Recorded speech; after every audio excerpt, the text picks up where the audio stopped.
தேவனுடைய வார்த்தை சொல்லுகிறது, மனுஷன் அப்பத்தினாலே மாத்திரமல்ல, தேவனுடைய வாயிலிருந்து புறப்படுகிற ஒவ்வொரு வார்த்தையினாலும் பிழைப்பான் என்று எழுதியிருக்கிறது. இதில் எழுதியிருக்கிற வார்த்தைகளை நான் விசுவாசிக்கிறேன். இயேசுவின் நாமத்தில் எல்லா நன்மைகளையும் பெற்றுக்கொள்வேன். ஆமென். ஏசாயா தீர்க்கதரிசன புஸ்தகம் 58ஆம் அதிகாரம் 13-14. என் பரிசுத்த நாளாகிய ஓய்வு நாளிலே உனக்கு இஷ்டமானதை செய்யாதபடி உன் காலை விலக்கி உன் வழிகளின்படி நடவாமலும் உனக்கு இஷ்டமானதை செய்யாமலும் உன் சொந்த பேச்சை பேசாமல் இருந்து ஓய்வு நாளை மனமகிழ்ச்சி நாளென்றும் கர்த்தருடைய பரிசுத்த நாளை மகிமையுள்ள நாளென்றும் சொல்லி அதை மகிமையாக எண்ணுவாயானால் அப்பொழுது கர்த்தரின் மனமகிழ்ச்சியாக இருப்பாய்.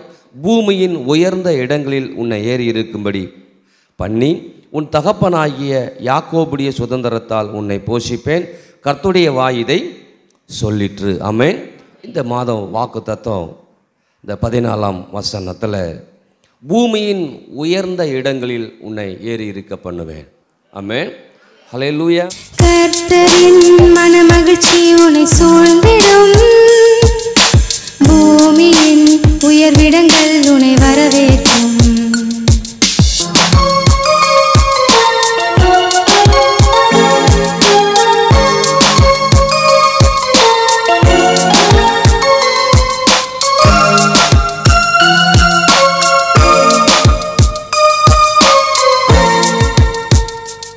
ஹல்லேலூயா.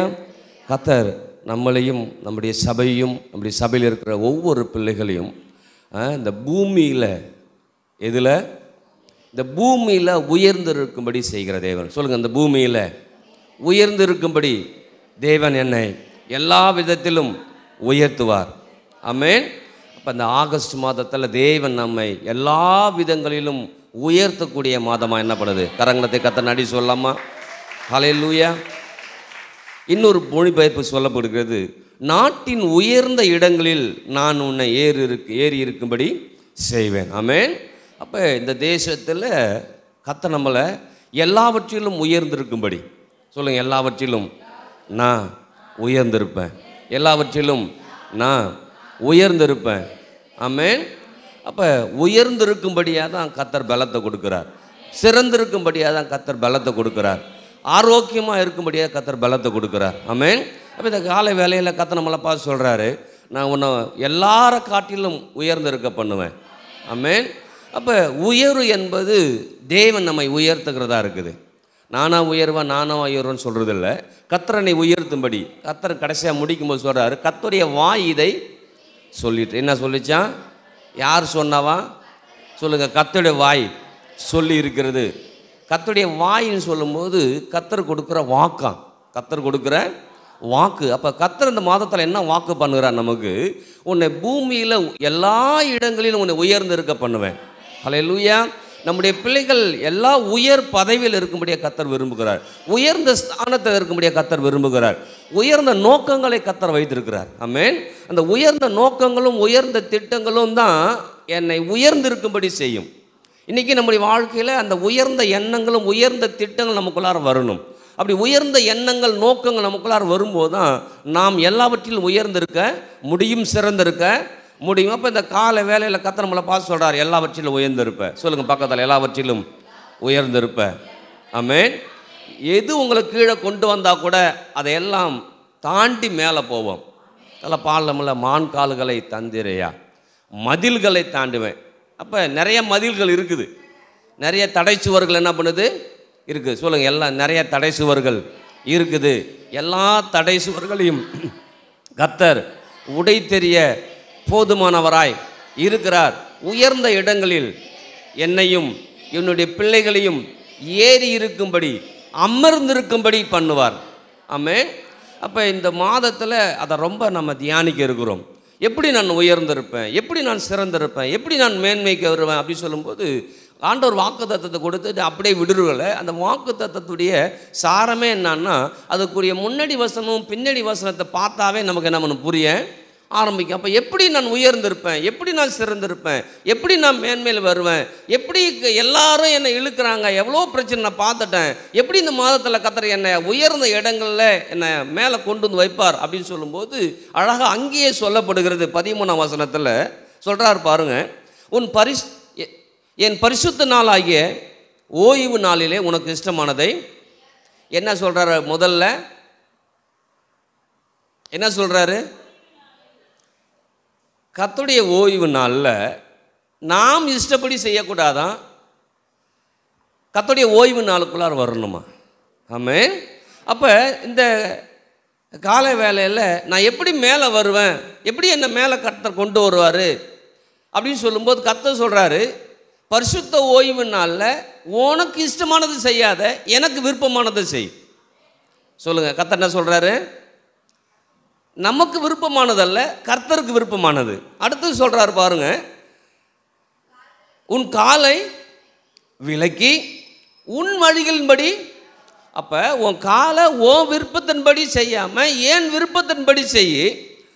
அது மாத்திரமல்ல, உன் வழியிலே நடந்து போகாத, ஏன் வழிக்குள்ளார என்ன பண்ணு, வா. அடுத்தது, உனக்கு இஷ்டமானதை செய்யாமலும் உன் சொந்த பேச்சை. இது ரொம்ப முக்கியமானது. தேவன் நம்மை உயர்த்தும் போது என் பேச்சை பேசுறதுல தேவன் சொன்ன வார்த்தையை பேசுறது. சொல்லுங்க, தேவன் சொன்ன வார்த்தையை நான் பேசுவேன். இனி வருகிற நாட்களில் என் சொந்த பேச்சை பேச மாட்டேன். சொந்த பேச்சுனா என்ன? நம்மகிட்ட இருக்கிற பிரச்சனைகளும் நம்முடைய இருக்கிற சோர்வுகளும் நம்முடைய அதையே பேசுறது இல்லையா? அப்போ சொந்த பேச்சு நமக்கு நிறைய இருக்குது. அந்த சொந்த பேச்சை பேசாமல் கர்த்தருடைய வார்த்தையை நான் பேசும்போது, ஆமென் சொல்லுங்கள், கர்த்தருடைய வார்த்தையை நான் பேசும்போது, சொல்லுங்கள், கர்த்தருடைய வார்த்தையை நான் பேசும்போது கர்த்தர் என்னை உயர்ந்த இடங்களில் ஏறி இருக்க பண்ணுவார், உயர்விடங்களில் என்னை அமர பண்ணுவார். ஆமென். அப்போ அது மாத்திரமா சொல்ல, அங்கே சொல்கிறது அடுத்தது, பேசாமல் இருந்து ஓய்வு நாளை மனமகிழ்ச்சியின் நாள் என்றும் கர்த்தருடைய பரிசுத்த நாளை மகிமையுள்ள நாள் என்றும் சொல்லி அதை மகிமையாக எண்ணுவார். அப்போ கர்த்தருடைய நாள், இந்த நாளில் கர்த்தரை நீங்கள் உயர்த்தி பிடிச்சி கர்த்தருடைய நாமத்தை நீங்கள் மகிமைப்படுத்தும் போதெல்லாம் கர்த்தர் நம்மளை உயர்த்துகிறவராய் இருக்கிறார். ஆமென். நான் சேலஞ்சாக தான் சொல்கிறேன். ஆக்சுவலாக கர்த்தர் நம்மளை பார்த்து ஒரு சேலஞ்சாக தான் பேசுகிறாரு.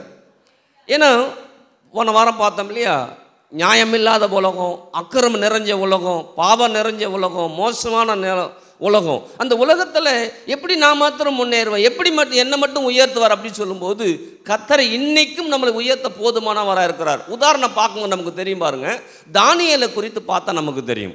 தானியேல் சிறையிருப்பில் கொண்டு போகப்படுகிறான். கொண்டு போகப்படும் போது தானியேல் ஒரு முடிவுக்கு வருகிறான். அல்லேலூயா. இன்னைக்கு நீங்களும் எந்த இடத்துல இருந்தாலும் நீங்கள் ஒரு முடிவுக்கு வரணும். அங்கே தானியேல் என்ன முடிவு பண்ணார் அப்படின்னா, அங்கே அவர் சொல்லுது, அங்கே தீர்மானம் சொல்லப்படுகிறது. இப்போ நம்ம முடிவுன்னு சொல்லும்போது நமக்கு அது புரியும். நான் இன்றைக்கி வாழ்க்கையை குறித்து ஒரு முடிவு பண்ணுறேன், என் குடும்பத்தை குறித்து ஒரு முடிவு பண்ணுறேன். என்ன முடிவு பண்ணுறேன்? நான் ஏன் சொந்த பேச்சை பேசாமல், என்னுடைய காரியத்தை பேசாமல், எனக்கு இஷ்டமானதை செய்யாமல், என் வழியில் போகாமல் கர்த்தருடைய வழிகளில் கர்த்தருடைய வார்த்தையில் கர்த்தரை நம்பி நான் செல்லும்போது தான் அந்த இடத்துல போய் அடையவே முடியும். அப்போ அங்கே அவனுக்கு ஒரு விருப்பம் இருக்கும். ஏன் அங்கே என்ன அங்கே சொல்லப்படுகிறது? தானியேல் 1ஆம் அதிகாரத்தில் எடுக்கலாமா? தானியேல் 1ஆம் அதிகாரம் 8ஆம் வசனம். தானியேல் ராஜாவின் போஜனத்தினாலும் அவன் பானம் பண்ணும் திராட்சை ரசத்தினாலும் தன்னை தீட்டுப்படுத்த ஆகாது என்று தன் இருதயத்தில் தீர்மானம் பண்ணிக்கொண்டு தன்னை தீட்டுப்படுத்தாதபடி பிரதானிகளின் தலைவனிடத்தில் வேண்டிக் கொண்டான். ஆமென். அப்போ அவன் என்ன முடிவு பண்ணுறான், அவன் என்ன தீர்மானம் பண்ணுறான்? இன்றைக்கி நாமளும் தான் முடிவு பண்ணணும். எத்தனை நாட்கள் இந்த உலகத்தில் நான் வாழ்வேன்னு தெரியாது, அத்தனை நாட்கள் கர்த்தர் நான் வாழ வைக்கிறேன்னு சொல்கிறாரு. அத்தனை நாட்கள்லையும் ஆண்டவர் ஆராதிக்குன்னு சொல்லும்போது நான் தான் முன்னாடி என்ன பண்ணுவேன்? ஆமென். எந்த என்னுடைய காரியங்களோ என்னுடைய சூழ்நிலைகளோ என்னுடைய குடும்ப பின்னணி எதுவுமே என்ன இழுத்துறாதபடி ஏன் விருப்பம் என்ன? இப்போ தானியேலை பார்க்கும்போது ராஜாவுடைய போஜனத்தை சாப்பிடக்கூடிய ஒரு வாய்ப்பு கிடைக்குது இல்லையா? ராஜாவுடைய போஜனம் என்பது சாதாரணமான போஜனமாக இருக்காது இல்லையா? அப்போ எல்லாமே ஒரு விசேஷமான பதார்த்தங்களோடு அங்கே ஒரு போஜனம் பண்ணக்கூடிய அது ராஜாவுடைய சமூகத்தில் வந்து நிற்கக்கூடிய நிலை. ஆனால் அதை அவன் பெருசா, ஏன்னா அவனுக்குன்னு ஒரு விருப்பம் இருக்குது, அவனுக்குன்னு ஒரு கடவுள் இருக்கிறார், அவனுக்குன்னு ஒரு வாழ்க்கை வச்சுருக்கிறார்.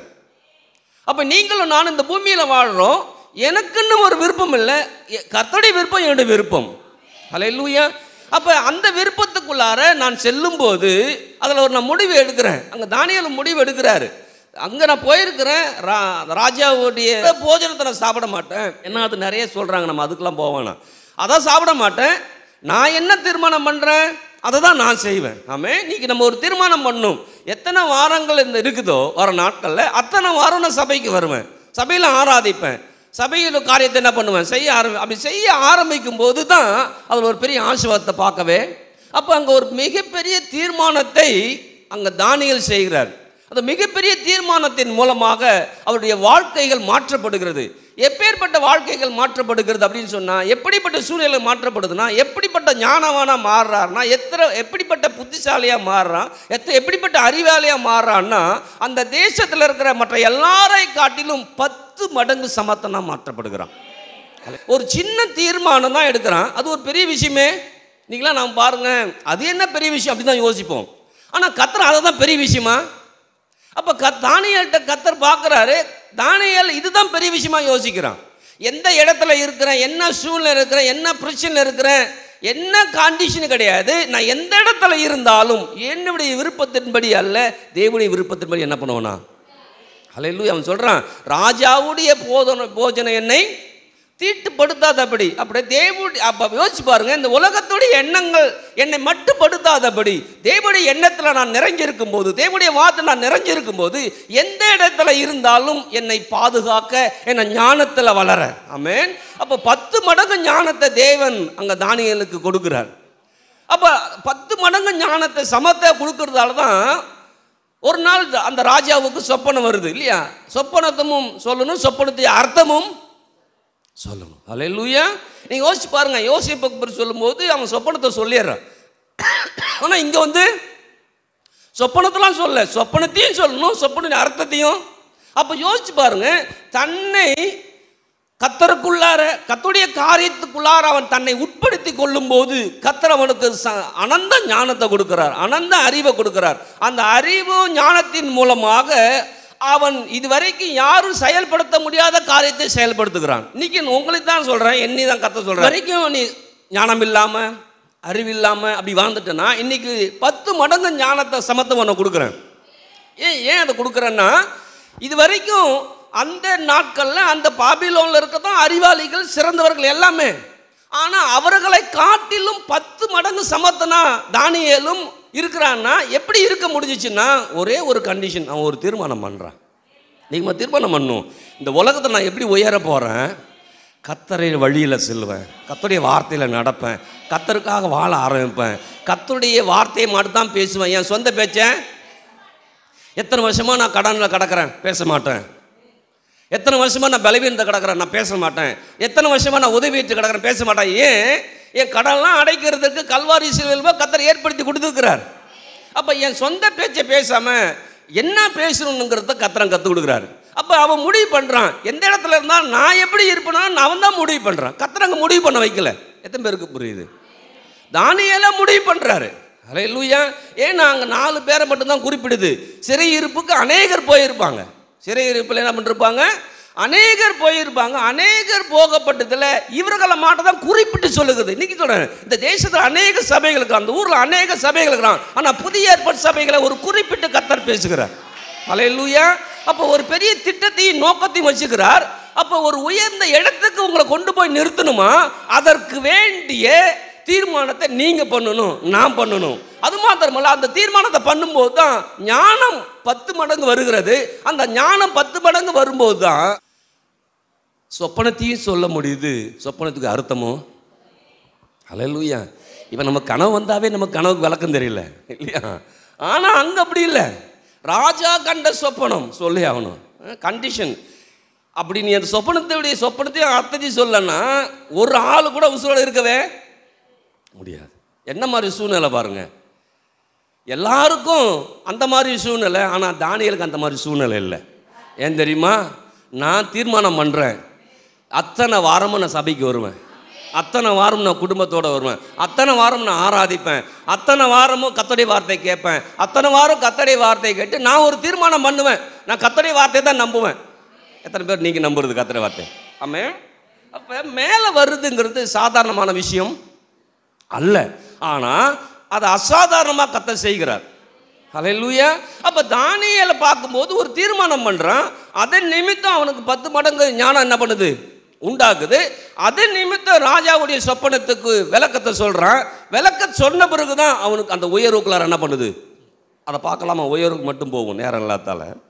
2:48 வாசிப்போம். பின்பு ராஜா தானியேலை பெரியவனாக்கி அவனுக்கு அநேகம் சிறந்த வெகுமதலை கொடுத்து அவனை பாபிலோன் மாகாணம் முழுவதுக்கும் அதிபதியாகவும் பாபிலோனில் உள்ள சகல ஞானிகளின் மேலும் பிரதான அதிகாரியாகவும். ஆமென். எத்தனை பேர் ஆமென் சொல்லுது? அப்போ தானியேல் செய்த காரியம் ரொம்ப சின்னது, ஆனால் அதோடைய ஆசீர்வாதமும் ரொம்ப சத்தத்தை காணுமே. எந்த முயற்சியும் நம்ம மேலே வரும்னு அவன் செய்யலை. இப்படி செஞ்சு பார்ப்போம், அப்படி செஞ்சு பார்ப்போம், இப்படி பண்ணி பார்ப்போம், அப்படி பண்ணி பார்ப்போம், இவங்களை நம்பி பார்ப்போம், அவங்கள நம்பி பார்ப்போம், இவங்ககிட்ட பேசி பார்ப்போம், அவங்கள்ட்ட பேசி பார்ப்போம், எதுவுமே கிடையாது. அல்லேலூயா. அவன் தீர்மானம் பண்ண பிறகு தான் பேசவே போகிறான். அப்போ யோசிச்சு பாருங்க, இன்னைக்கு நீ மூடி நான் ஒரு தீர்மானம் பண்ணுறேன். இங்கே சொல்கிறா இல்லையா, அந்த 13ஆம் வசனத்தில் ஏசாயா 58:13 வாசிங்க. இஷ்டமானதை செய்யாமல், என்ன செய்யாமல் சொல்லுங்கள், இஷ்டமானதை செய்ய மாட்டேன், தேவனுக்கு விருப்பமானதை மாத்திரம் நான் செய்வேன். ஆமென். அப்போ நம்ம விருப்பத்தின்படி ஓடி நம்ம விருப்பத்தின்படி காரியத்தை செய்தோம்னா அதில் ஒரு மிகப்பெரிய வெற்றி அடைய முடியாது. வாழ்ந்துடலாம். தேவனுடைய நோக்கங்களையும் திட்டங்களையும் நிறைவேற்றும்படியே கர்த்தர் அழைச்சிருக்கிறார். இங்கே வந்திருக்கிறவங்க ஒரு வேளை வாழ்ந்து வந்தால் வாழ வைப்பார், வாழ மாட்டேன்னு வைக்கலாம். ஆனால் தேவனுடைய நோக்கமும் திட்டமும் என்பது வேற. நீங்களும் நானும் ஒரு பெரிய திட்டத்துக்காக நோக்கத்துக்காக அழைக்கப்பட்டிருக்கிறோம். அந்த அழைப்பும் திட்டமும் நிறைவேறணும்னா நான் தான் முடிவு பண்ணணும், நான் தான் தீர்மானம் பண்ணணும். தானியேலு இவ்வளோ பெரிய அதிகாரியா பாபிலோன் தேசம் முழுமைக்கும் ஒரு பெரிய அதிபதியாக வருவானான்னு அவனுக்கு தெரியாது முடிவு பண்ணும்போது. எத்தனை பேருக்கு புரியுது? ஆனால் அவன் முடிவு பண்ண அந்த நேரமே அவனுக்கு அந்த உயர்வு பதவி ரெடி ஆயிடுச்சு. இன்னைக்கு நீங்களும் நானும் முடிவு பண்ணணும், என் சொந்த பேச்சை பேச மாட்டேன், நான் இஷ்டமான செய்ய மாட்டேன், ஓய்வு நாளா அது பரிசுத்த நாளா கர்த்தர் சமூகத்தை என்ன பண்ணுவேன், வருவேன். சவாலாகவே சொல்கிறேன். ஹல்லேலூயா. நான் இப்போ சொல்லும்போது தான் சொல்கிறேன், அந்த நியாயாதிபதி தேவனுக்கு பயப்படாதவனே ஒரு நன்மை செய்ய நினைக்கும் போது நமக்காக இறங்கி காரியங்களை செய்கிற தேவன். அப்போ நான் ஏன் இஷ்டத்தின்படி, உங்களுக்கு என்ன தெரியும், ஏன் நான் கடன் கட்டி ஆகணும் அப்படி நீங்கள் போனீங்கன்னா கடைசி வரை கடன் தான் கட்டணும். அவ்வளோதான் ஆண்டவர் சொல்கிறாரு, 6 நாள் வேலை செய், ஆனால் 7ஆவது நாள் வேலை. ஏன் தெரியுமா? அது பரிசுத்த ஓய்வு நாள். அது ஓய்வு நாள்னா என்ன? என்னை நம்பி வரக்கூடிய நாள், என்னை சார்ந்து வாழக்கூடிய நாள். என்னை நீ சார்ந்து வாழ்ந்துட்டனா இந்த 6 நாளில் எத்தனை நாள் உன்னை வாழ வைக்க போதுமான தேவன் என்ன பண்ணுறாரு? அதுக்காக தான் பாருங்க, அந்த நாட்டில் ஒரு சட்டமே ஆண்டவர் போட்டார். 6 நாளில் ஒரு நாள் வேலை செய்யாமல் இருக்கணும், 6 வருஷத்தில் அடுத்த 7ஆவது வருஷம் வேலை செய்யாமல் இருக்கணும். அல்லேலூயா. அப்போ யோசிச்சு பாருங்க, இந்த ஒரு நாளே நம்மளால் வேலை செய்யாமல் இருக்க முடியல, 1 வருஷம் வேலை செய்யாமல் இருக்கணும். அல்லேலூயா. இப்படி சொல்கிறேன் பாருங்க, நல்லா புரியும். இந்த ஒரு நாள் சாப்பிட்றது பிரச்சனை இல்லை, 1 வருஷம் முழுக்க சாப்பிடணும் வேலை செய்யாமல். முடியுமா? ஆண்டவர் சொல்கிற சேலஞ்சாக அப்படி வாழ வச்சாரு. 6 வருஷம் வேலை செய்ப்பான், 7ஆவது வருஷம் வேலை செய்யாத. அப்படின்னா அந்த நிலத்துக்கு ரெஸ்ட் கொடுத்துரு, அந்த ரெஸ்ட் கொடுத்துட்டு அந்த நிலத்தில் விளையிட்டோம், விளையிறதெல்லாம் அந்த ஆடு மாடுகள் மிருக ஜீவனங்கள்லாம் சாப்பிட்டோம். அல்லேலூயா. ஆனால் அந்த 7 வருஷம் நீ எப்படி சாப்பிட்னு நினச்சேன்னா, இந்த 7 வருஷம் விளையக்கூடிய விளைச்செல்லாம் 6ஆவது வருஷத்தே உனக்கு நான் கொடுக்குறேன்.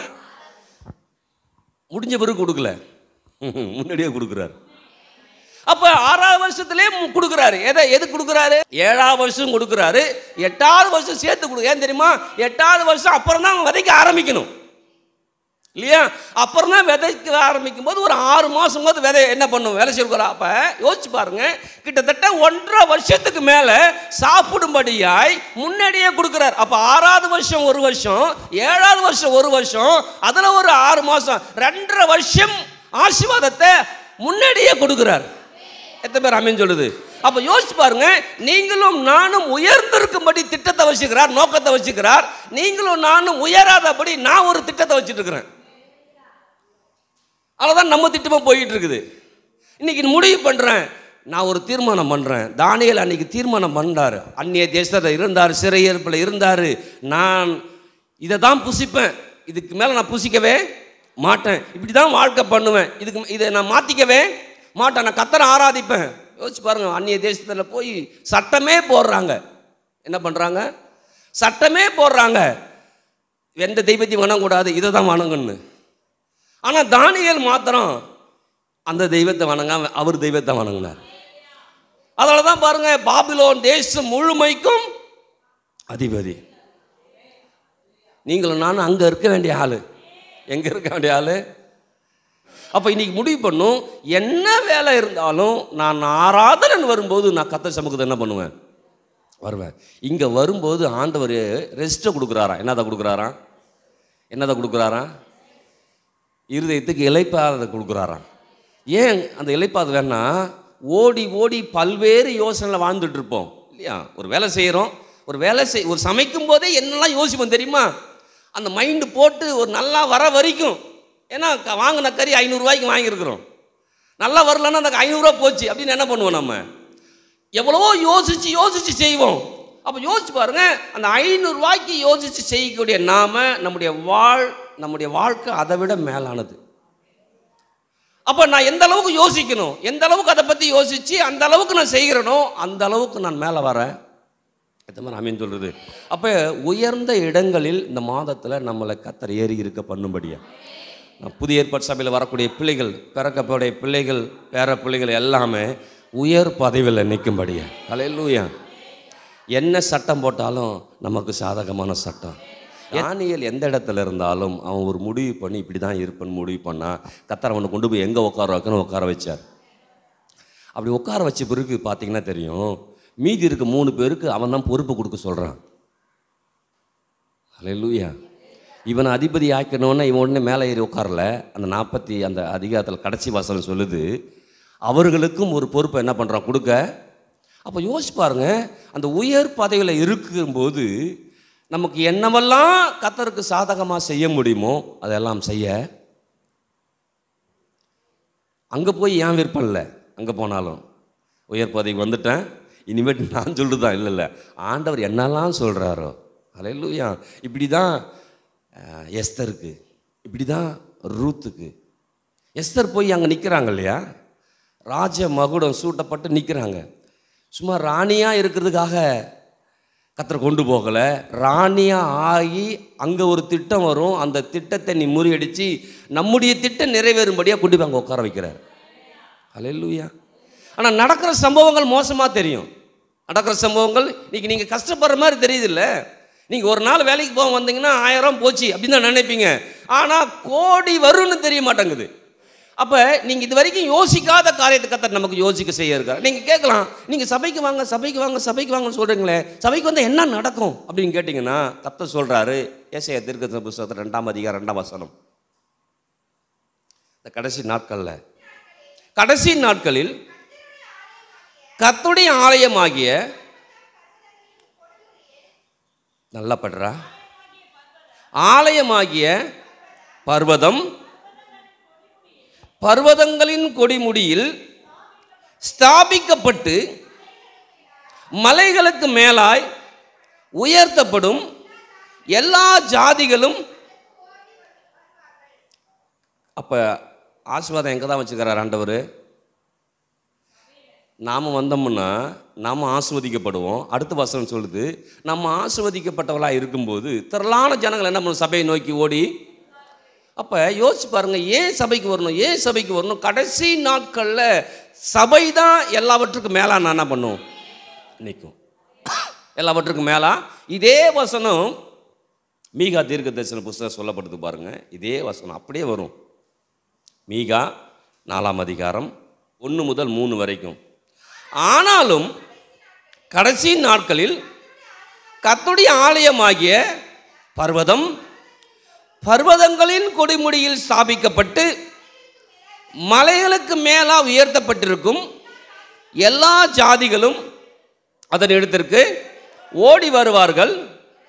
திரளான ஜாதிகள் புறப்பட்டு வந்து நாம் கர்த்தரின் பர்வதத்துக்கும் யாக்கோபின் தேவனுடைய ஆலயத்துக்கும் போவோம் வாருங்கள். அவர் தமது வழிகளை நமக்கு போதிப்பார், நாம் அவர் பாதைகளில் நடப்போம் என்பார்கள். ஏனெனில் சீயோனிலிருந்து வேதமும் எருசலேமிலிருந்து வசனமும் கர்த்தருடைய வசனமும். அப்போ யோசிச்சு பாருங்க, எல்லாரும் இந்த வார்த்தையை கேட்க ஓடி வருவாங்க. அல்லேலூயா. இங்கே தான் ஆசீர்வாதத்தை கர்த்தர் என்ன பண்ணிருக்காரு, வைத்திருக்கிறார். இங்கே வந்திருக்கீங்களே, உங்களுடைய தலையை உயர்த்தக்கூடிய இடம் சபை. அல்லேலூயா. எப்படி நீங்கள் கேட்கலாம், எப்படி என்ன உயர்த்துவார்?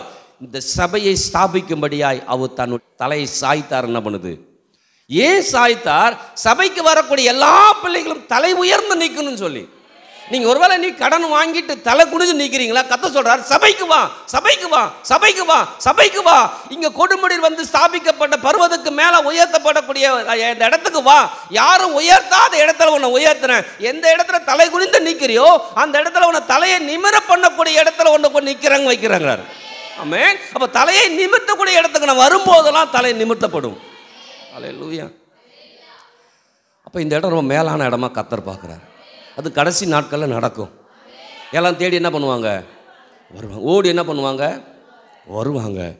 ஓடி வந்து கர்த்தர் தான் தெய்வம், கர்த்தர் தான் தெய்வம், கர்த்தருடைய வார்த்தை சொல்லுங்க, கர்த்தருடைய வார்த்தை சொல்லுங்க, அதில் தான் எனக்கு வாழ்வு இருக்குது, அதில் தான் எனக்கு உயர்வு இருக்குது, அதில் தான் எனக்கு மேன்மை இருக்குது என்பதை சொல்லக்கூடிய ஒரு நாட்கள் இருக்குது.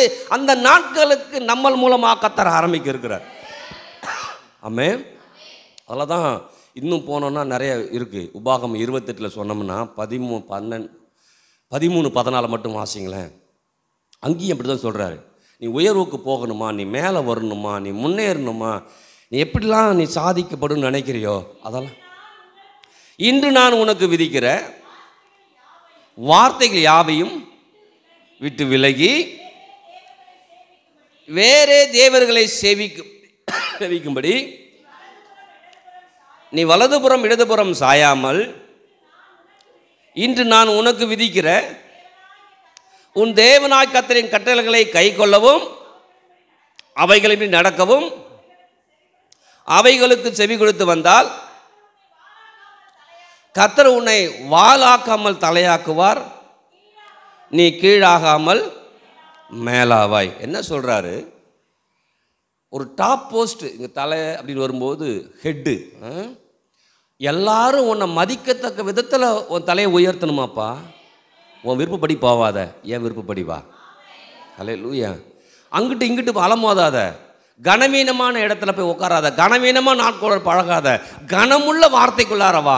கனமுள்ள வார்த்தைக்குள்ளார வரும்போது அது உன்னை கனப்படுத்தாம விடவே விடாது. அல்லேலூயா. நிறைய பேர் பாருங்க, கனவீனமான இடத்த தான் விரும்புவாங்க. ஏன்னா இவர்கள் கனவீனமானவன் நினைப்பாங்க. நீங்களும் நானும் மற்றவங்கள் மத்தியில் கனவீனமான ஆட்களாக இருக்கலாம், ஆனால் கர்த்தருடைய பார்வையில் கனம் பண்ணப்பட்டவர்கள். அது தெரியுமா? மற்றவங்க நம்மளை பார்க்கும்போது இப்படி பார்க்குறது தெரியுமா? பணத்தின் அடிப்படையில், வேலையின் அடிப்படையில், வருமானத்தின் அடிப்படையில் தான் பார்க்குறாங்க. ஆனால் கர்த்தர் மாத்திரம் தன்னுடைய பிள்ளையின் அடிப்படையில் பார்க்குறார். அல்லேலூயா. நான் ராஜாவாக இருக்கிறேன்ப்பா, என்னக்கிட்ட வா, உன்னை ராஜா மாதிரி வாழ வைக்கிறேன். அல்லேலூயா.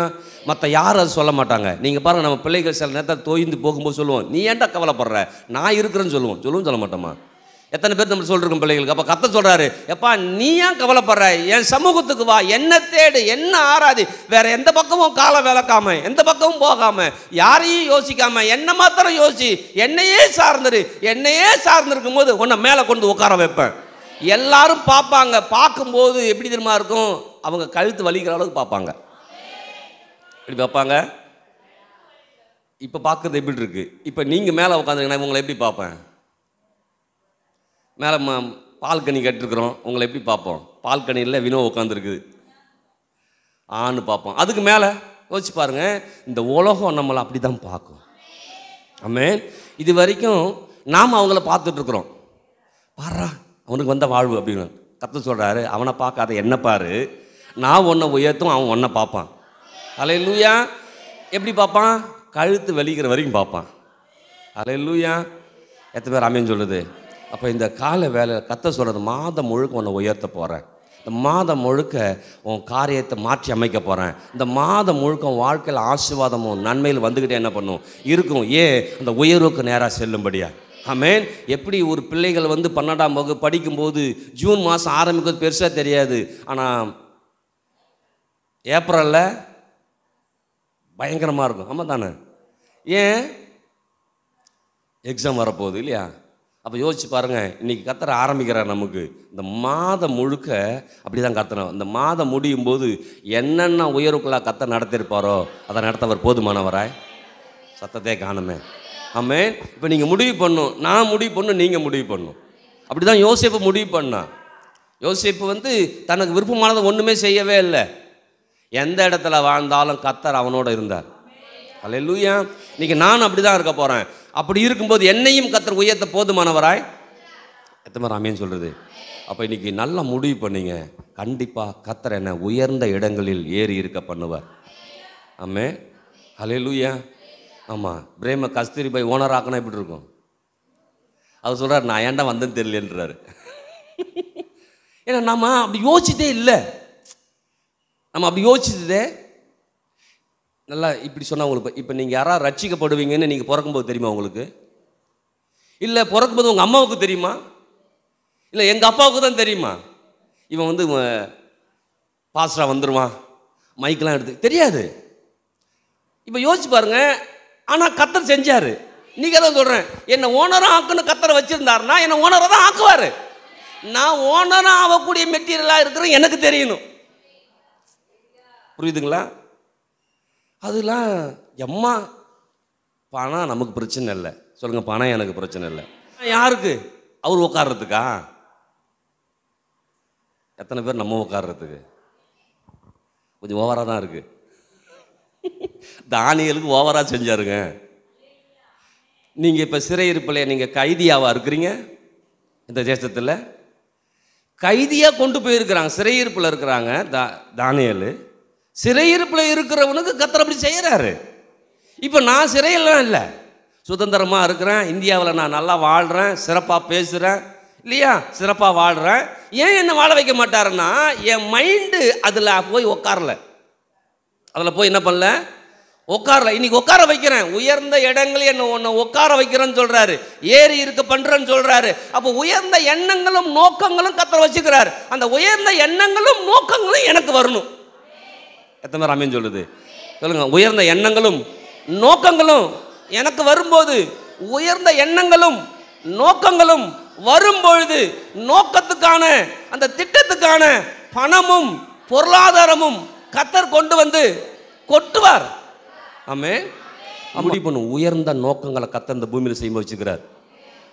பரலோகத்தில் இல்லை, பூமியில் சொல்லிருக்கிறார். அவர் பூமியில் உன்னை உயர்ந்த இடங்களில் ஏறி இருக்க பண்ணுன்னு சொல்கிறாரு. நாம் என்ன பண்ண, எப்போ பரலோகம் போகலான்னு பார்த்துட்டு இருக்கிறோம். அவர் சொல்கிறாரு, உழைச்சிட்டேன், நீ இங்கே இரு, முதல் நீ பரலோகம் ஈஸியாக வந்துடலான்னு பார்க்குறியா? இல்லை, நீ நல்லா வாழ்ந்துட்டு என்ன பண்ணு. நம்ம வாழ்ந்துட்டு போகும்போது 10 பேராவது இயேசுக்குள்ளார வரணும். 10 பேராவது. ஏன்? அதற்காக தான் ரட்சித்தார். சும்மா நான் மட்டும் பரலோகம் போகிறதுக்காக இல்லை, இங்கே இருக்கிற எல்லாரும் பரலோகம் போவோம். அது தெரியுமா? இயேசு சொந்த ரட்சகராக ஏற்றுக்கொண்ட இயேசு தான் என் ஆண்டவர்னு சொல்லக்கூடிய எல்லாரும் பரலோகம் போவோம். ஆமென். அதில் யாரும் குறுக்கிட முடியாது. ஆனால் இந்த பூமியில் வாழ்வதற்காக கர்த்தர் என்னை கொண்டு வந்திருக்கிறார். உயர்ந்த இடங்களை என்னை உட்கார பண்ணுகிற தேவன், உயர்ந்த ஆசீர்வாதத்தில் என்னை ஆசீர்வதிக்கிற தேவன். ஆமென். இப்படி நிறையா இருக்குது. அப்போ இன்றைக்கி இது வரைக்கும் உங்கள் வாழ்க்கை நடக்கலைன்னா கர்த்தர் இந்த மாதத்தை நடத்த போதுமானவராய். ஆமென். அப்போ நம்முடைய மைண்டு மாறணும், நல்ல பிஸ்னஸ் மைண்டுக்குள்ளார வரணும். நம்ம ஜெபம் பண்ணுவோம், கர்த்தர் அதை நடத்துவார். இன்றைக்கி நடக்காமல் இருக்கலாம், கண்டிப்பாக நாளைக்கு நடக்கும். எத்தனை பேர் ஆமென் சொல்கிறது? ஆனால் கர்த்தருடைய வார்த்தை நடக்காதுன்னு கிடையவே. கர்த்தர் வார்த்தை சொல்லிட்டாருன்னா அதை நடத்தாமல் விடவே மாட்டார். ஆமென். தானியேல் கொஞ்சம் சீக்கிரம் ரெடி ஆகிட்டார், சீக்கிரம் முடிஞ்சிருச்சு. யோசேப்பு சீக்கிரம் முடிவு பண்ண, சீக்கிரம் நடந்துருச்சு. இப்போ நம்ம முடிவு பண்ணுறதுக்கு அவ்வளோ பிரச்சனை.